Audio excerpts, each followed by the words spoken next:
Hey buddies, I am Ajit Kumar. November 26 Indian constitutional டேவாக நாடு முழுக்க கொண்டாடப்பட்டு வரோம். நவம்பர் 26 கான்ஸ்டியூஷனல் டே அப்படின்னா ஜனவரி 26 ஏன் ரிபப்ளிக் டேவாக இருக்குது?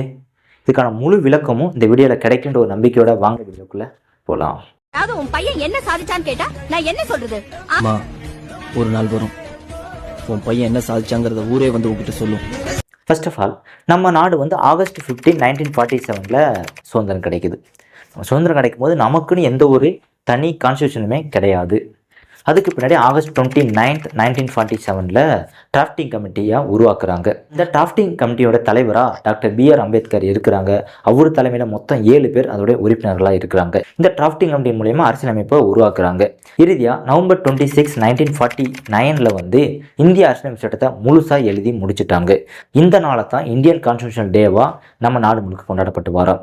இந்த கான்ஸ்டியூஷனல் டே வந்து 2015 இருந்து தான் கான்ஸ்டியூஷனல் டேவாக ஒரு ஜியோ பாஸ் பண்ணி நம்ம நாடு முழுக்க கொண்டாடப்பட்டு வருது.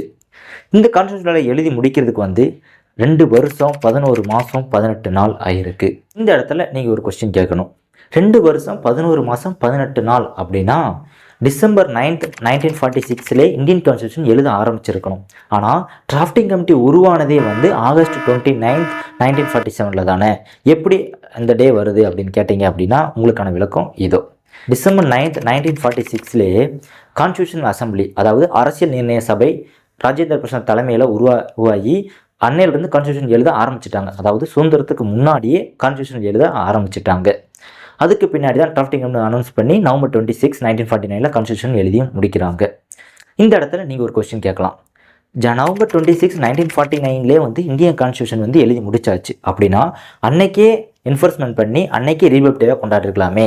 ஏன் ஜனவரி 26, 1950 ரிபப்ளிக் டேவாக கொண்டாடப்பட்டு வரோம் அப்படின்னா 1930 ஜனவரி 26 இந்தியன் காங்கிரஸில் இருக்கக்கூடிய ஜவஹர்லால் நேரு தலைமையில் என்ன சொல்லிட்டாங்க அப்படின்னா இது பூர்ண சுவராஜ் டே, அதாவது பூர்ண சுவராஜ்யம், இந்தியாவுக்கு சுதந்திரம் கிடைச்சிருச்சு அப்படின்னு நினச்சிட்டு ஜனவரி 26 சுதந்திர நாளாக கொண்டாடுங்க அப்படின்னு சொல்லி ஆல்ரெடி 1930 அவர் அனௌன்ஸ்மெண்ட் பண்ணார். அன்றிலிருந்து ஜனவரி 26 இண்டிபெண்டன்ஸ் டேவை நம்ம செலிப்ரேட் பண்ணி தான் வந்திருந்தோம்.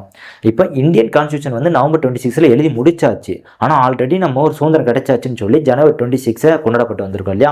அப்போ அந்த ஜனவரி 26, 1950 அன்னைக்கு இந்தியன் கான்ஸ்டியூஷன் என்ஃபோர்ஸ்மெண்ட் அமலுக்கு கொண்டு வராங்க. அந்த நாள் தான் ரிபப்ளிக் டேவாக கொண்டாடப்பட்டு வருது. இந்திய அரசியலமைப்பினுடைய சிறப்பம்சம்னு பார்த்தோம்னா உலகிலேயே மிக நீளமான ஒரு அரசியலமைப்பு எதுன்னு கேட்டோம்னா நம்மளுடைய இந்திய அரசியலமைப்பு தான்.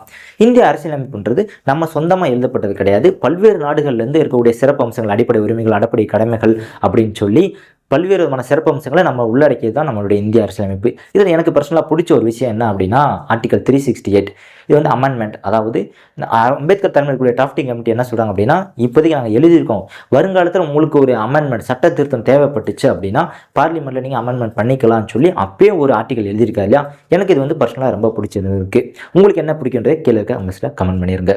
இந்தியாவில் சட்டப்படி பார்த்தோம் அப்படின்னா இங்கே எல்லாமே கரெக்டாக இருக்குது. புக்கில் என்ன பனிஷ்மெண்ட், என்ன விஷயம் எல்லாமே கரெக்டாக இருக்குது. ஆனால் அது இம்ப்ளிமெண்டேஷன் கரெக்டாக இருக்கா அப்படின்றத நீங்கள் தான் சொல்லணும். இந்த வீடியோ இருக்கக்கூடிய தகவல் எல்லாமே முழுசாக உங்களுக்கு சேர்ந்துருக்கும். அப்படி சேரலை, எனக்கு கொஞ்சம் சந்தேகம் இருக்குது அப்படின்னா கீழே இருக்க கமெண்ட்ஸில் கமெண்ட் பண்ணுவீங்க அப்படின்ற நம்பிக்கை எனக்கு இருக்குது. Thank you buddies.